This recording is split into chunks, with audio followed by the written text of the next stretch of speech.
All right. Hello, everybody. I think we're ready to start. My name is Lena Matveeva, and I'm going to introduce our next speaker. I actually would like to say that it is my great honor to introduce Alexey Konobeiev.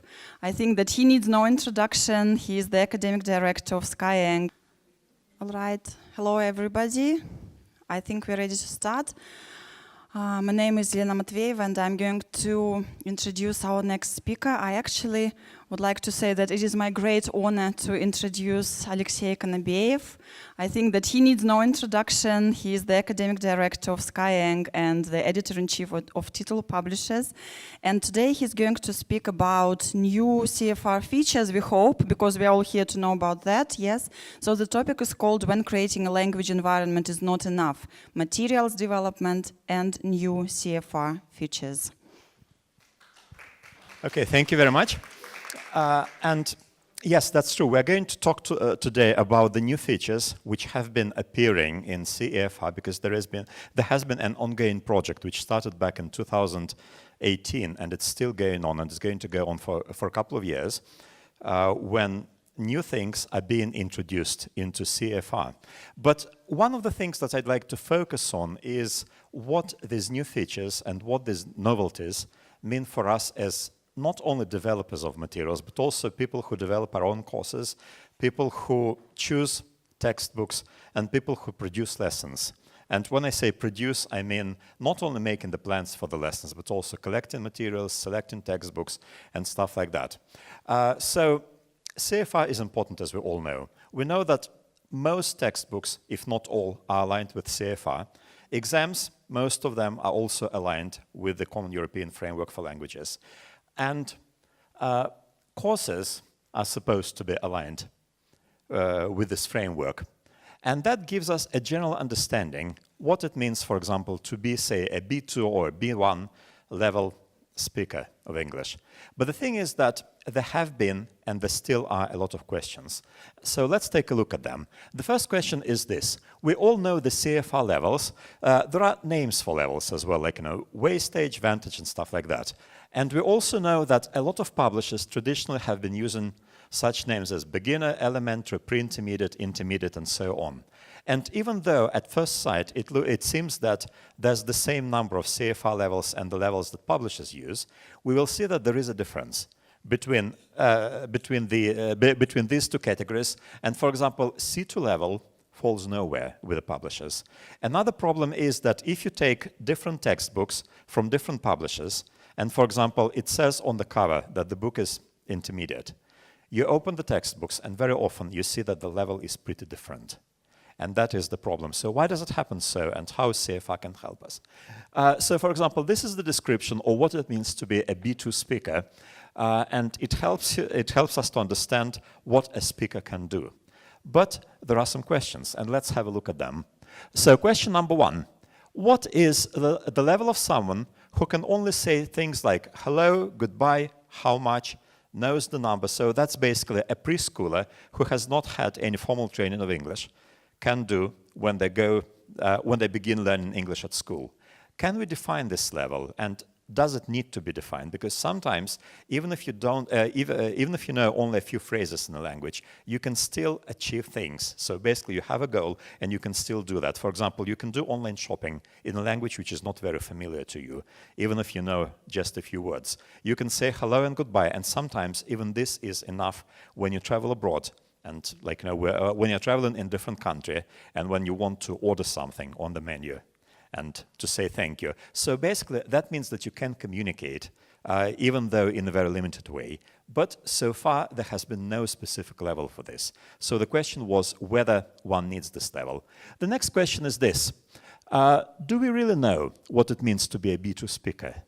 So here it says that, for example, a B2 speaker can understand the main ideas of complex texts on both concrete and abstract topics, including technical discussions in his or her field of specialization. But what does it mean? Well, how do we know that a text is complex or an idea is complex? What is complex for one person may be pretty simple for another one, and vice versa. The next question, where do native speakers fall in this classification? Can we say that they are all C2 level speakers? Well, maybe, but I see that some people are shaking their heads, and that's true, because how about native speakers who have a limited vocabulary? How about native speakers who are children and who have their own kind of vocabulary? How about native speakers who are functionally illiterate? And the problem is that according to some to research, I was going to say that it's recent, but actually it's not. This research is about 6 years old. But in the USA, they did a research, and it turned out that about 43%, I may be mistaken, but I'm trying to on the smaller side, around 43% of adult Americans are functionally illiterate. And that means that they cannot, for example, fill an application forms, they cannot write a lot of documents, and they do not understand a lot of things. The majority of Americans who took part in that survey and in that research were able to do things which a 6th grader by American standards can do, but not above that. If you're interested, I'm going to leave my email address, so if you're interested, I can email to you links to this research, because it didn't occur to me to put the links up here. But this is really surprising. But then again, think about some of the things that we should be able to do in Russian, in our native language. Like, for example, write an application, write a letter of complaint if, for example, an air company loses your luggage. It's not really an everyday thing, hopefully. And the problem is that you really have to sit down and think of how you can do it. So functional literacy is another problem. And where does a functionally illiterate person falls into this category? The next question is, are the descriptors the same for different situations? Like, for example, when you think about the general listening skills, that's one thing. But what if you're listening to a scientific lecture? It's only natural that some people will not be able to understand some of the things because of terminology, because they don't know the genre conventions of academic discourse and stuff like that. So you see, on the, at first sight, on the surface, it looks great. But when you start asking yourself questions, then you start wondering more and more. And the next question is, what about children? Are their levels the same as those of adults? They're probably different.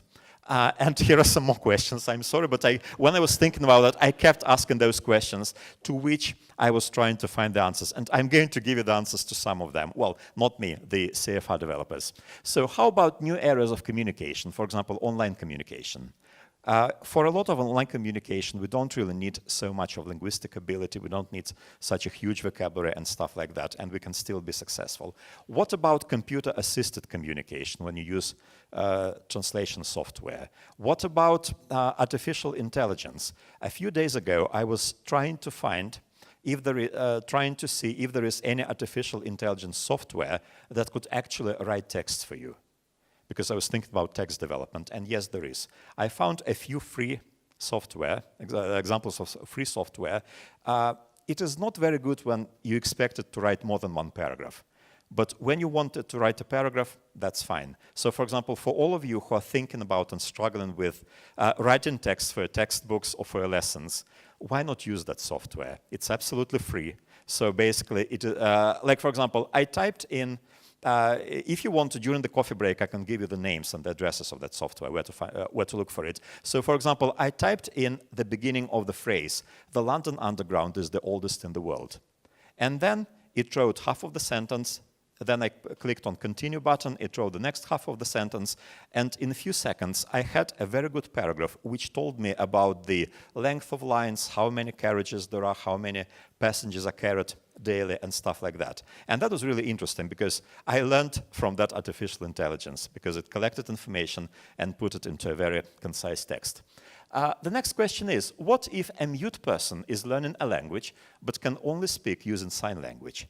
There are no problems with listening. So, for example, he can be a C1 speaker, well, not speaker, a C1 listener, but he is not a speaker. But he uses sign language. Is he a speaker? Does he fall into any categories? That's another question. And I hope you haven't got very, very tired of the questions, but I'm nearly running out of them. The next question is, how about reading literature for pleasure? Does it describe a person's level if a person just reads books? Well, of course it should describe, because there are text level difficulties and stuff like that. And the final thing is, what if we deal with varieties of English? Have you heard of Ebonics, this variety? Who has heard of Ebonics? Raise your hands, please, okay? One guilty hand, the next very shy hand, just 2 people from the audience. Let me show you an example, and I think you will guess which book this example comes from. Here is an example. If you want to, you can read it. I do not pretend that I can reproduce the accent, but I be God, don't be dissing me. Don't be making hood ornaments out of me or nothing in my crib. Stuff like that. Do you recognize the book? Yes, these are the 10 commandments written in Ebonics. Ebonics is an African-American variety of English, which appeared and which was recognized as such in early 1970s. Хотите постоянно развиваться в преподавании иностранных языков? Школа Дмитрия Никитина проводит образовательные тренинги, конференции и курсы для преподавателей. Подробности о событиях можно узнать по ссылке в описании. This is the original text, written in New International Version. It's not King James. I decided not to take that because that would be too outdated. So you can compare the Ebonics version and the New International Version. And then again, the question is it easy for us, because we're all pretty good speakers of English, so is it easy for us to understand Ebonics? And if not, does it mean that our level is not as high as we believed it to be? Maybe yes and maybe no. Let's see what CEFR has to say about that.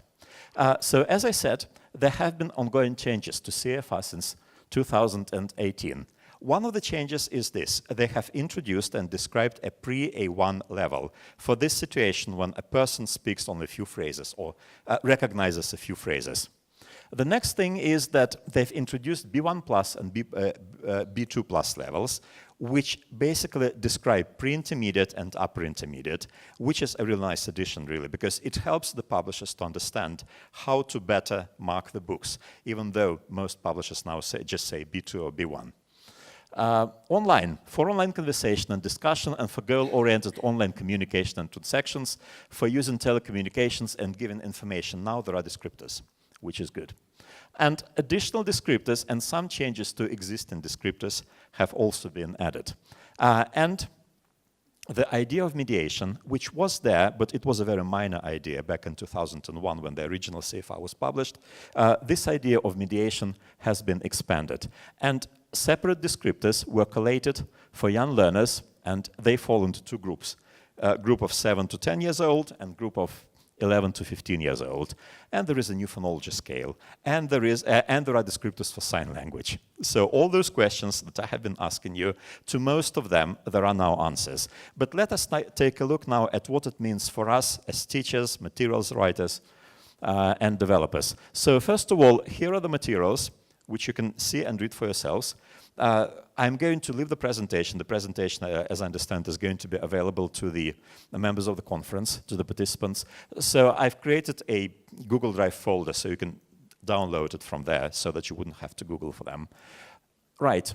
This is the description of pre-A1 level, which is pretty interesting. Let's have a quick look at it, so that we can understand how we can deal with adult learners. Now, this is for adult learners, not for children, who can only say a few phrases. So, for example, for overall reception, for listening, they can understand short, very simple questions and statements, provided that they're delivered slowly and clearly and accompanied by visuals or manual gestures to support understanding and repeated if necessary, which really describes some of the first few lessons for very beginners that we give. And for reading, they can understand from a letter, card, or email the event to which he or she is being invited and the information given about the time and location, which is also fairly easy. I don't think we're going to read the entire descriptors because that's not our goal today, but you can have a look at them later. And this is how you can find the plus levels for B1 and B2.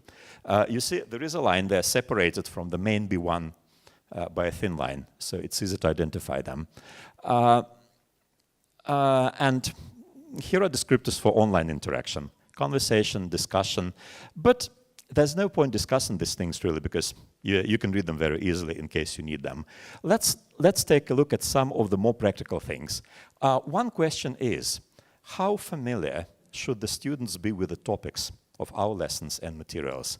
Now, does any of you prefer to use materials on topics which are new for the students? Or what balance should there be? What do you think? Should we try to teach content as well as language, or should we primarily base our language lessons on the content that the students are already familiar with? What would you say? Okay, the first option, we should teach both content and language. That's content and language integrated learning, one of the very popular approaches. Does anyone believe that we should still base our lessons primarily on what our students already know, so that it would be easier for them to focus on the language rather than try to understand some additional information? Yeah, it's a tool. Language is a tool. It has a purpose, as all communication. Now, let's take a look at what CEFR has to say about that. Both approaches are used there, but if you take a look, for example, at B2 level description, they say that the student can understand standard spoken language, live or broadcast, on both familiar and unfamiliar topics. So that's B2. Let's go down to lower levels. B1+, common, everyday, or job-related topics. So they're common, they're familiar. B1, familiar matters regularly encountered in work, social, leisure, etc. A2, areas of most immediate priority, like very basic personal and family information, shopping, local geography. So basically, no matter what you replied, whether you said that we should base on the familiar topics, whether you said that we should also deliver additional information, you are all right. It only depends, according to CFR, on the level of your student. And the better a student is able to speak language, a foreign language, the better he or she is able to understand additional information and to focus on the information rather than on language forms. So basically, that answers the question of what topics we should choose for our lessons and materials, according to CFR. For A2, once again, I'll repeat that, we focus on areas of most immediate priority.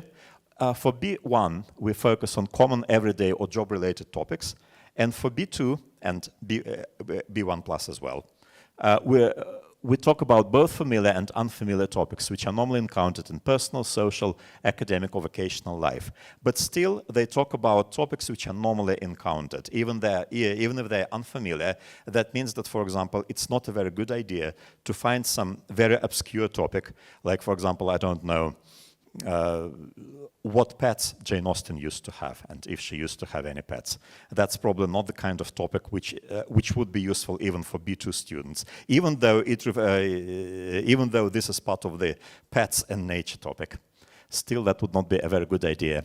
And there is a self-assessment grid which we can use to build our lessons, as you know, so that our students could understand what they're supposed to be able to do, and we should know what skills we need to build and foster in our students if we want them to comply with the CFR scale. Right, now let me give you some illustrations. Let me tell you about how online courses are developed in Skyeng. So first of all, the material writers begin by studying current media trends and topics. So they read newspapers, they look at the news and everything. So they study what is very current. But then the problem is that if you take some very current issues, you are at the risk of creating a course which will become outdated very, very easily. So for example, in a couple of years, people will not even remember what that was. So you have to be careful there, of course. So another thing is this. They look at can-do statements, and they see if this material can be aligned with the can-do statements. And the final step is that they use customer development, CusDevs, so they talk with the customers for professional courses. This is a normal procedure. Like, for example, if you want to create a course of English for engineers, you need to understand what those engineers think is important for them. But while this sounds like a very obvious thing, the problem is that I've talked to quite a few of teachers and material writers and authors, and I kept asking them, what do you begin with when you think of developing a course? And most of them say, well, I sit down and start thinking about what I know about this topic, which is not a very good approach. And it doesn't matter whether you're a native speaker, whether you're a non-native speaker, because the problem is that no matter how good at language we are, our experience is only limited, and it is limited by our life experience. And some of us have I don't know, broader life experience with languages. Some of us have a more limited experience. But even for native speakers, there is such a thing as linguistic picture of the world. And it shows only their picture. Look at the example of Ebonics. For some people, this kind of language is pretty normal. And it is, normal is not the word here. For them, it is very, very standard. That's how they speak. Some other people would be shocked to read this kind of language, even though it is recognized by linguists. It has been recognized for the past 50 years. And there are some linguistic features which are persistent there. So it really is a variety of English. It's not like, something which is very wrong and people don't know how to say that. And it's not a collection of mistakes, no matter what it may look like sometimes. So basically, the first step should be ask the future customers what they want to do. I remember Dmitry posted a very interesting thing recently. It was a couple of months ago. And he was telling about courses for teenagers that were developed in the school. And it turned out that after the teachers talked to the teenagers were very interested in self-development. They were interested in learning about how to manage money and and they were interested in such topics which we as teachers do not habitually think about, because we still keep thinking along the lines of the textbooks, which we used to use, which we used to study with, and stuff like that. You know how it often happens with parents. When parents come to you and start asking questions, like, for example, oh, why don't you use transcription when you teach my child to read? And if you ask the parent, well, why do you want me to use transcription? Because there are other ways of teaching that. Some people like to use it, some people don't. That's okay, there are different approaches. But then the parent says, well, but when I was taught, we used transcription. And it's really difficult to explain to the parent that that's not really what we probably would want to use now, because there are so many other things, and transcription in many cases is pretty useless, because there are electronic dictionaries, there's Youglish, there are a lot of things that the child can use to actually hear the word pronounced, rather than trying to decipher yet another system of coding.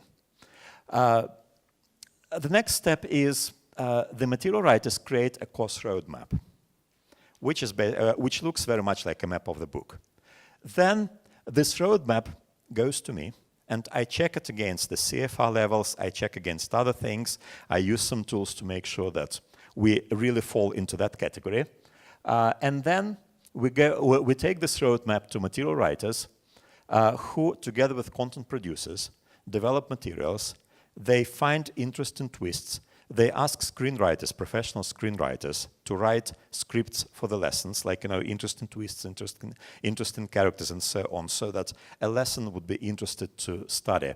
And I'm going to show a couple of examples. And after that, the lessons are written, and they are proofread and made accessible either to a pilot audience to make sure that everything's okay, or if the course is a standard one, then the course is accessible to all the students, and still, even though the course is published, we still make amendments on a weekly basis, because sometimes we find an exercise which doesn't work as well as we had hoped it would, because we have all kinds of metrics. We measure, for example, how many students do the homework, what grades they have, what their scores are, whether they give likes or dislikes to particular exercises, what the teachers say, and stuff like that. So there are a lot of things which are measured. Let's have a look at the examples of how, for example, the topics of the courses align with CEFR framework. Here's an example of a pre-intermediate, which is A2 to B1 levels. We begin as A2 because we progress from elementary, and then we finish at B1 level. So here are some of the topics. They're very familiar, but we take an unusual view. Like, for example, we not just talk about the use of sport, because that's a very, very trite thing to say. But we tell our students how to develop a habit in 21 days. If you want to get used to doing physical exercise or stuff like that. And how to avoid burnout at work. We talk not only about just goals in life, because people have different goals, but we have lessons which are called to rent or to buy. These are lessons for adult learners. And people have their own views, their own experiences, and now it really is a big problem. Whether we should rent accommodation, whether we should try to buy a flat, what about mobility, what about moving to different countries, what will happen if you have a flat but you don't live in it, whether you should rent it out to somebody, or whether you should just keep paying the utility bills and stuff like that. Or for example, here's another topic, too young to have children. When is too young not too young? And in different cultures, that's different again. And we have lessons which are optional. So the students may say, I'm not interested in that topic. Let's skip it. And they will be able to skip it. But in those lessons, there is only extra training of previous vocabulary and grammar. So if they skip it, they're not going to miss a lot, because they can be assigned additional exercises. At the intermediate level, we also keep taking new looks on mainly familiar topics. Like, for example, the first unit of that course is dedicated to ways of spending time. The first lesson is about work and life balance. That's something I have not been able to find. The next lesson is about, that's about the art of rest, how people like to have a rest in different countries. And for example, why in Scandinavia people seem to be better well-rested than in some other countries. The next lesson is about work-life balance, and that's an optional lesson. Lesson number 3 is about 21st century hobbies, because that's how people spend their time, and there are some new hobbies which have been appearing, like, I don't know, recording TikTok videos or something like that. And number 4 is about charity for happiness, because there are people who become happy if they do some charity. So the topics are still familiar, but we develop a different viewpoint. And for example, the new course, which is advanced, it's still being written, but some of the lessons have been released. At this level, C1 level, students need to understand very complex issues. They need to understand implicit information, which is stated indirectly. That's why it's basically useless to keep talking with them about everyday topics. But rather, here they talk about stereotypes, whether it's true that opposites attract and what kind of opposites, whether gender stereotypes are a good or a bad thing, especially nowadays. And we tell them story, for example, in this lesson they learn about a man who took up knitting and won several contests with very good prizes. And then we tell them that in the 19th century, actually knitting was a very, very male job, because men used to make fishing nets. And so that it was important for them. So stuff like that. The next interesting thing in CEFR is mediation, as I said. So we still have time. I'm checking the clock, the watch on my telephone. Let me tell you. Let me share some situations which I think will be very familiar for you. Situation number 1. Does it ever happen to you that somebody, when a song is playing in English, somebody turns to you and says, "Oh, what are they singing about?" And if they catch you unaware, or all you can say is, "Oh, they're singing about love." And the people say, "Oh, is that it? Is that all? Do you really speak English or what?" The next situation. You hear an announcement, and the friend who is traveling with you says, "Oh, what have they just announced?" And it can be anything. It can be something that you've been looking for and waiting for. It can be something like, mind the gap between the doors and the platform. But for a person who doesn't understand it, they all sound equally important. That's why they ask questions. The next situation. Somebody doesn't like the intonation, the foreign intonation, and they say, "Wait, are they being rude to us?" And you have to explain, "No, it's just the way the German language sounds." The next question is, what are they laughing at? Or probably, what's wrong with what I just said? Why do they look offended? And somebody may have used the word which sounds okay in Russian, but it's totally not okay in English. Or sometimes in different varieties. One British friend of mine, when I was still a student, so probably the situation is very different now, told me, and he was a heavy smoker, he was flying to the USA once, and of course, during the transatlantic flight, he was not able to smoke. So he had to abstain from smoking for about 13 hours. From the moment he got into Heathrow and down to the moment when he got off the plane in Washington, D.C. So he turned to his English friend, to his girlfriend they were traveling with, and said, "Oh, do I need a fag right now?" And a fag is an English for a cigarette. But in the USA, that's a very offensive term for a homosexual. So he realized people were staring at him, and only then he realized what he had just said. that it was an offensive term and that it was not exactly what he meant, even for the native language. Sometimes situations like this happen at work. Like, for example, your boss says to you, now sum up everything we've been talking about during the meeting and write a letter to our partners. Like, after an hour and a half of the meeting, and you still have to take down the minutes and try to sum it up, and you decide what to put into the letter. Or, for example, if you translate something, they can say to you, don't translate everything, just what they need to know. And how the hell are you supposed to know what they need to know? This is not the translator's choice. It should not be a translator's choice.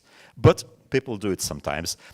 I used to get a lot of those phrases when I translated for the governor of the region, or sometimes for the president of the university. Or, for example, your boss shows you a letter and says, here, read this. What are they trying to say? So he expects you not only to translate, but also to explain what they're trying to say. And it's true that sometimes when you get a letter written by a person from a different business culture, you really need to explain what that person is trying to say, because it's not really obvious. As you know, for example, if somebody from Britain writes to you that if I can be of further assistance, please let me know, that basically in many cases it means stop bothering me. And you really have to explain that.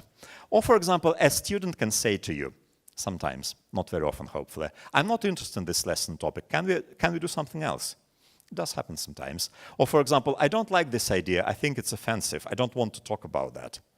It does happen. And the student just doesn't realize why it is really important to discuss that topic. Now, all such situations require what is called mediation. Let's take a look at what mediation is and how it works. This is how mediation is described in CEFR. Once again, what people can do, like, for example, they can use simple words to ask someone to explain something, or they can, or a student can play a supportive role in interaction, provided that other participants speak slowly, or at B1 level, you can introduce people from different backgrounds, showing awareness that some questions may be perceived offensive. So basically, this is heavily interwoven with intercultural communication and culture aspects.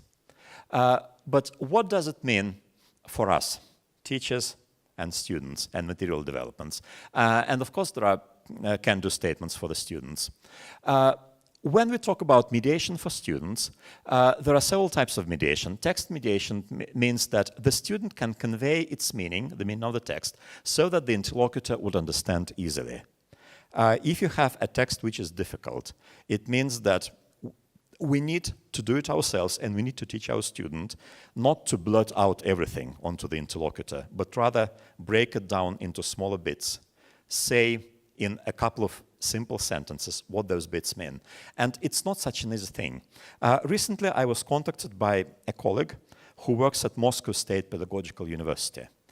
He has written an article in Russian, and he decided to publish it not only in Russia, but also in a Scopus journal elsewhere. So what he did was he translated that article from Russian into English, and he was not happy with the result. In Russian, it was okay. So he called me and said, you know, I have an article that I'd like you to take a look at. I don't like what I've got, even though I translate everything pretty correctly. I cannot tell what's wrong, but I feel that something is wrong. And of course there was something wrong, because when you translate an article in the same register as Russian scientific articles are supposed to be written, they sound very heavy in English. Besides, in Russia, we do not really stick to the principle that we have one idea, one topic sentence in one paragraph. Sometimes the same idea in Russian text can be spread throughout 2 or 3 paragraphs and stuff like that. So I had to tell him about topic sentences and stuff like this. And he was really surprised, because he had never told about that before. So he started reworking his article, and next day he texts me saying, you know, I'm really enjoying this process. I see how the article is becoming clearer and clearer every moment. I've had to collate several paragraphs into one. I've had to break several paragraphs into different paragraphs, but I really like the result much more. And then he says, oh, can you take a look at the result? And I said, well, maybe later on if I have time. But that's something that we need to teach our students. The next thing is mediation of ideas. we need to make sure, and we need to be able to make sure what the interlocutor means, to rephrase, to provide explanations in the conversation, and to understand that probably our interlocutor may have a problem with what we are going to say, because this idea may be either unfamiliar or offensive or unpleasant for him, but we still need to talk about that. And finally, communication. We need to teach our students to understand that interlocutors may disagree. We need to teach them to help the interlocutor by rephrasing what is being said and by suggesting alternatives. For teachers, mediation means, and now we're going to see how we can do it practically. For teachers, it means that we need to help students to understand the meaning of the text. That's what we do all the time. We need to help students see the importance of the ideas that may not look interesting at first. That's more difficult. And finally, solve students' personal problems that may lead to problems in communication, and that seems to be something inexhaustible. But how can we do it? Let's take a look at this. First of all, we can create a communicative situation in which the student needs to understand and to explain the main idea and specific information, rather than just ask questions. Like, for example, you can create a situation like this. Your friend or your relative or a colleague does not speak English very well. He is working on a report and needs to include key information. Choose the key information from the text and help your colleague to write it in such a way that it would be easy for him to read it at the conference. While the student may think that the keywords here are help to write, the keywords are not this. The keywords are choose the key information, and this is the analyzing technique. But if you explain the purpose of this thing, the purpose of this analysis, it will be done easier. Or for example, when we give a listening exercise and we know that it's going to be difficult, we can say, your friend is making a plan for a podcast. Listen to the recording and advise your friend what information he or she should use in the podcast.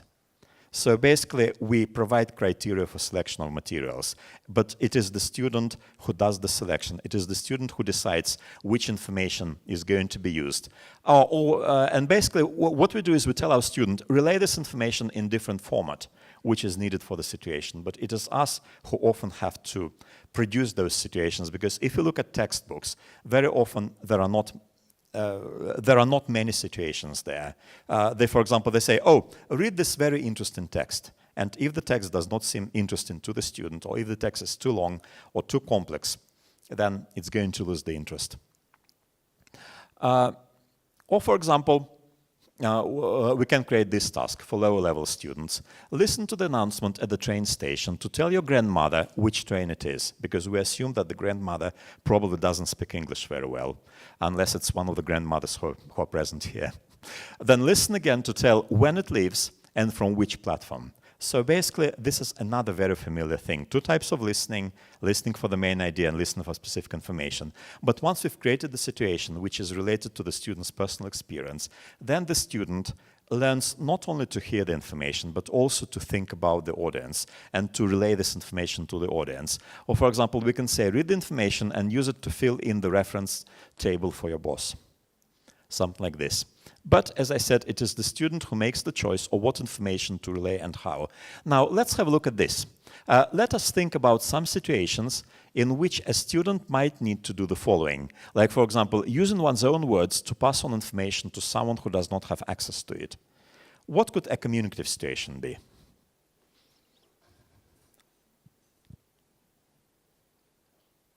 So have you ever had, like, for example, you've read a document, your colleague has not seen that document, but your colleague asks, what is it about?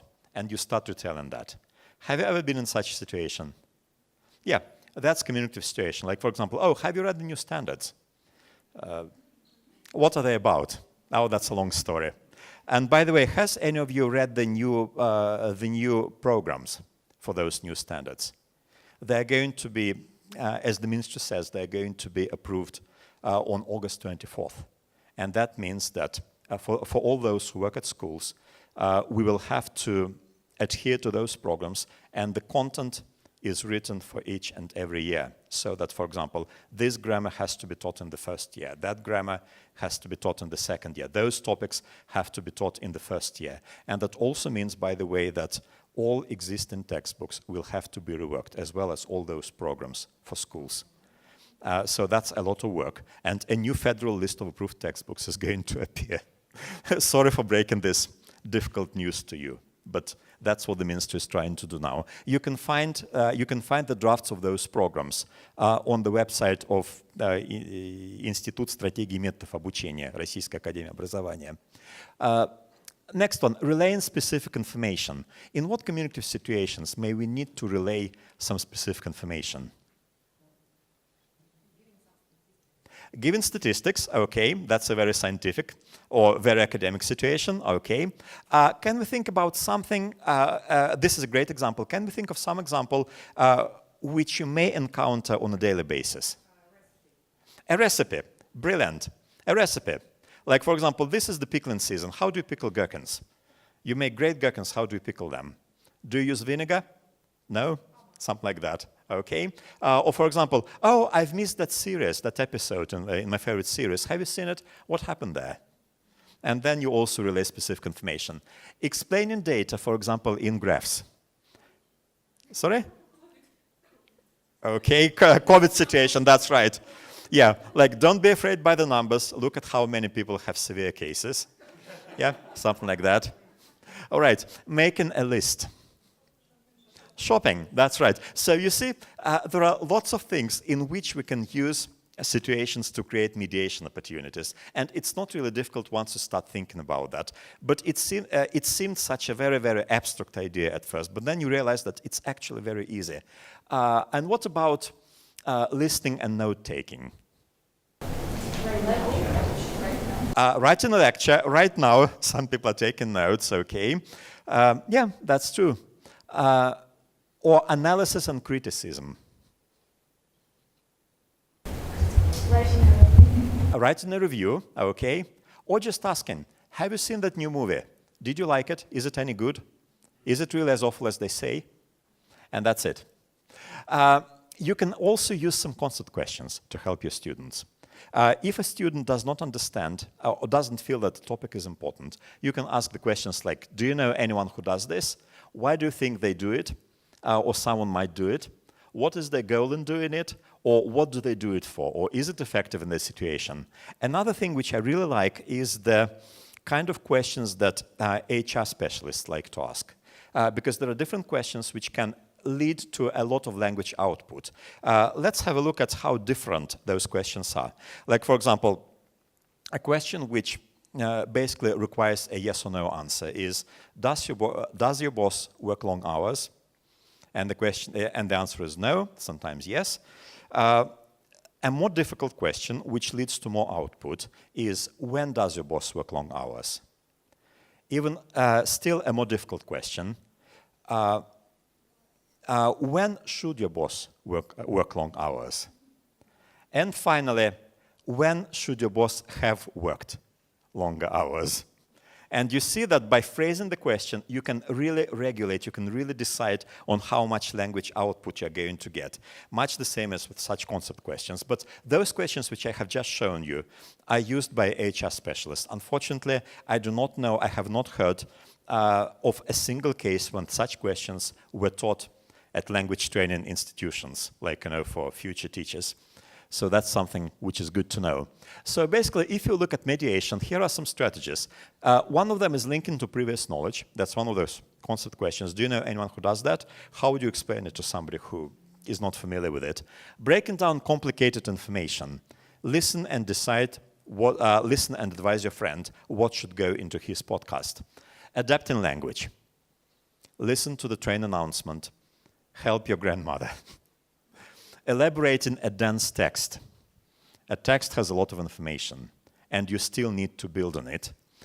So you can ask, you can tell your student, for example, your boss needs a report. This text is only the basis. Make it easier, but add some information. And finally, streamlining a text, making a text easier to understand.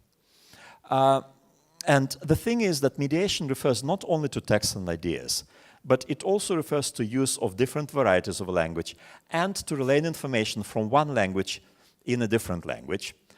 So basically that means that if you want to teach our students to mediate according to CEFR descriptions, that means that we need to use the native language in our lessons.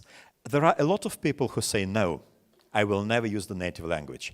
I create an English-only environment. And that's a good idea. But when you think about an English-only environment, it's important to remember that Stephen Krashen, when he first started to develop the language acquisition theory, he said that there is one key thing there. Any input should be comprehensible. If somebody cannot understand the input, then it turns into white noise. So you can create as much of a language environment as you will, but if it's not structured, if it's not easy for the students to understand, that it's not going to be useful. And then again, if we look at CEFR, they say that the situation in the world is such that people use more and more languages. In fact, they talk about pluricultural and plurilinguistic competences, and these are two new competences. A pluricultural competence is when, for example, we can belong to a number of different cultures. We can talk about professional cultures, like academic culture, I don't know, engineering culture, if you teach engineering, or if you teach English to engineering students. We can talk about cultures as nationalities, and it is especially important in Russia. Like, for example, you can be somebody from, I don't know, from Dagestan who has moved to Moscow and teaches wonderful English, and that means that you have different linguistic persona. You can be, I don't know, somebody like me from who is originally from a much smaller regional city, from Tambov, who has had to work with all of Russia, and who has been picking up things as you go to different regions. So basically, we talk about different varieties, but we also talk about different languages. When we have to say, like, for example, my second foreign language is French. And sometimes I've been in situations when I, for example, had to explain in English what is written in French. Or, for example, I've been in situations in the university in the UK when they use the phrase in Latin, or tempora mores, and then the teacher says, who knows how to say it in English? And the problem is that while the English students were thinking about translating this into English, I was doing triple translation. First into Russian, o времена нравы, and then I started thinking of how I could express that in English. And the English is very easy for it. It's very, very simple. It's easy to say. It's o times o morals. But I wasn't really sure that nravы would be a right translation as morals.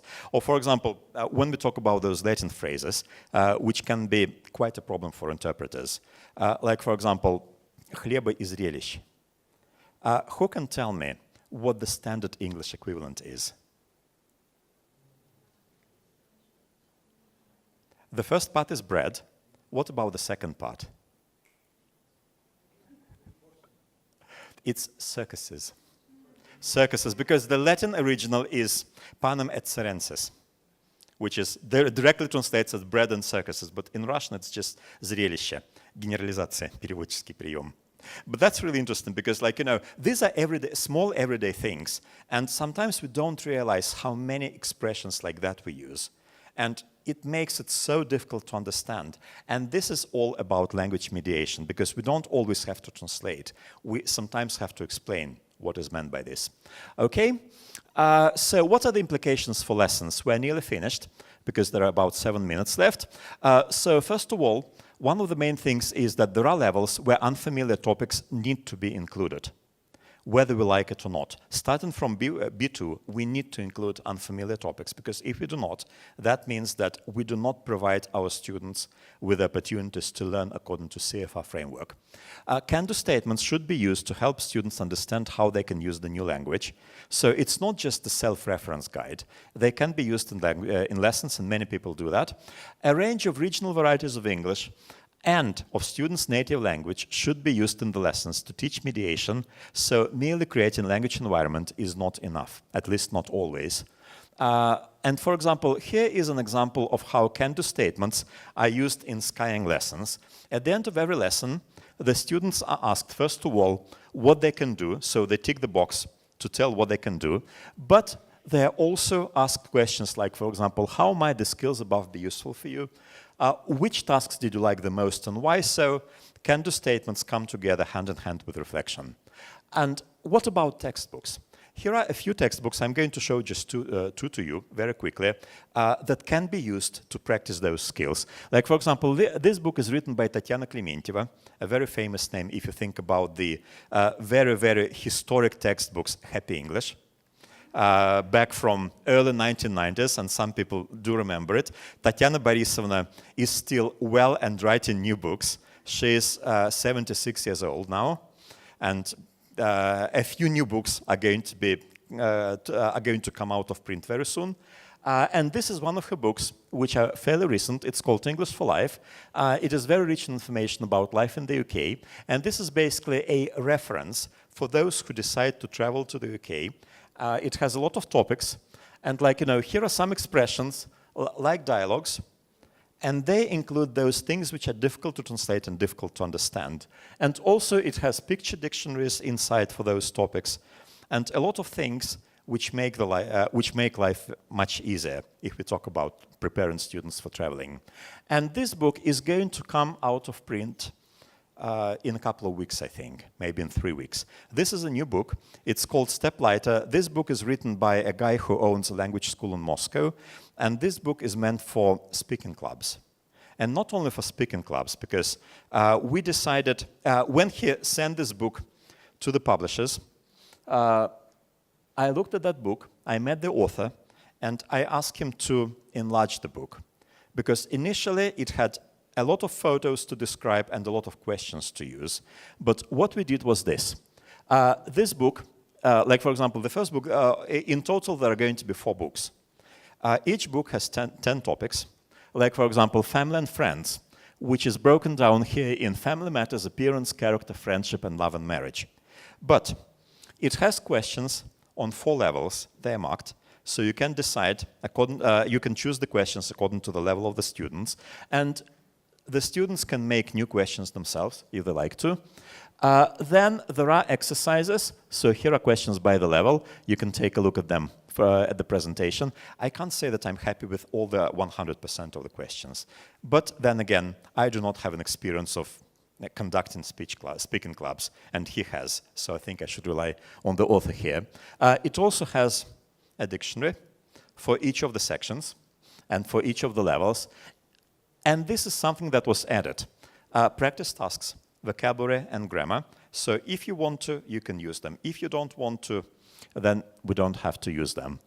Then extra texts were written. They're all about Russia. So that's where mediation comes, because they help us to explain what happens in our lives on a daily basis. And then there are photographs. You can use them to prepare students for ЕГЭ. You can use them to prepare students for just talking. You can use them to prepare students for some of the international exams. So that's something like that. I hope that the book is not going to be too expensive. It's probably going to cost around 600 rubles, which is not too much, really. Yesterday, I went to one of Moscow's bookstores. I was shocked to see that some of the books cost as much as 3,000 or 4,000 rubles there. And frankly speaking, I didn't buy anything, because the cheaper books were not really worth it. And the more expensive books, well, they were worth it, but I didn't feel like buying them, as you can understand. Something like this. So that's basically all that I wanted to tell about today. I hope that I have not really tired you with a lot of information about new realia and stuff like that, because my goal was to show how CEFR is changing, what it means for us as course developers and for teachers. And I also tried to show to you how we can use this information, and that in fact it's not really difficult to use it. Okay. Okay, thank you. Yep. Any questions? So can I ask a question which is actually probably actually business different? So you could just mention the changes in the programs, but they are going to change the format of the national exam. Yeah. And so what are the perspective of students in schools and teachers? Because they have to change everything as I see. Yeah. This is probably the most difficult question, because they are going to change the format of the final exam. The problem is that the changes are going to spread over the next 3 years. They do not tell what changes they're going to introduce and when. That's the main problem. They said that that the new demonstration version is going to come out in August. But frankly speaking, I'm not sure we can rely on that. Because I remember one year when the demonstration version with changes came out in November. And normally it comes out in early October, but not in August. If it is published in August, I'll be really happy because it will solve so many problems. One of the things that we can do, the thing is that some of the formats are going to stay there. Some are going to be different. Like, for example, they're getting rid of the essay, that's for sure, but we don't know when, whether it's this year or next year. But they're going to introduce description of graphs and information and tables. And that's one of the things which was mentioned in mediation. There are also going to be some other changes. Like, for example, for some reason, the value of the reading aloud exercise is going to be 3 times as high. Because you, until this year, the student was able to get only 2 points for reading aloud because it's not really communication. Only one. Only 1 point. Yeah, sorry, 2 points was in OGE. Yeah, that's right. And now it's going to be 6 points. 6? Yes, 6 points out of the entire speaking section, out of 20. Out of 20. Where? Yes. Still have this total number? That's right. So that reduces the... Yeah, exactly. Exactly. Well, the thing is that they've taken out one of the stages in the speaking section. That's why. That's why. So basically, yeah, there will be 3 instead of 4. And that's why they've decided to increase the value of reading aloud, which is really weird because it's not really communication. How meaningful. Yeah, exactly. That's meaningful reading.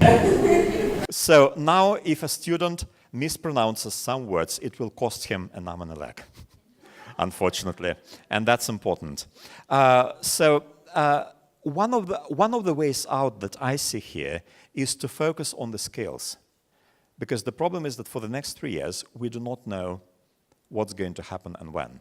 So we can only focus on the skills. By the way, one of the books which was sent to the printers 2 days ago, it's called Practice Speaking, and we're starting to publish a new series which is called Exam Skills.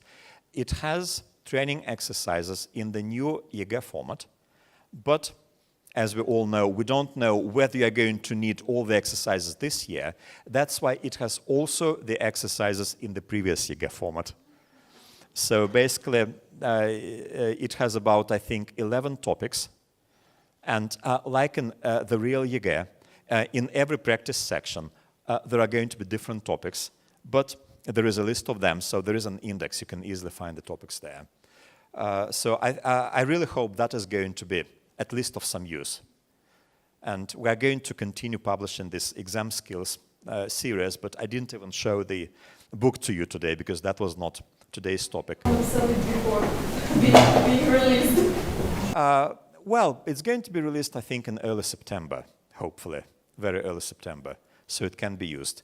Let's hope that FIPI publishes something before that. But if not, at least we can use that. There are some other things I'm not really happy with when it comes to the perspective format of EGE. Do I have a couple of more minutes? Okay, only 2 minutes. One of the things that I'm not really happy with is that when they talk about describing graphs and tables, it is not like IELTS, and it is not like the All Russia Olympiad, because in the Olympiad, the format works okay. I have been the member of the regional stage of the jury for Moscow for about 12 years, and it works fine. Students don't have a problem with that. In EGE, there is a problem, because in the task, they tell the student, try to use all the information.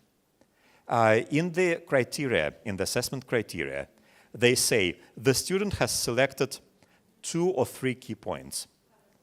So the thing is that, yeah, and the student doesn't even know that he has to select any points, because he's told to use all the information. And the student is going then to have problems with the word count. So that's quite a problem. I do hope they're going to change that. I really hope so. Because there are some other things, like for example, if you look at the high level and the basic level tasks, the value of the high level tasks has also increased. And that means that if you want to do really well in the new format of ЕГЭ, you really have to focus on the high level tasks. And that's also not a very good idea. But we can talk about it for ages. Let's wait for what is published. Because only then we'll be able to know whether those things which you published before that, I was going to say as a premonition. Well, of course, it's not a premonition, but I do have some apprehension about that. So anyway, only then we will know if they have made any corrections to those things. Because, sorry? This year, well, probably not, but only time will show. they will just change it. Well, hopefully. At least that will mean that all the wealth of materials for ЕГЭ practice that we have is still going to remain valid.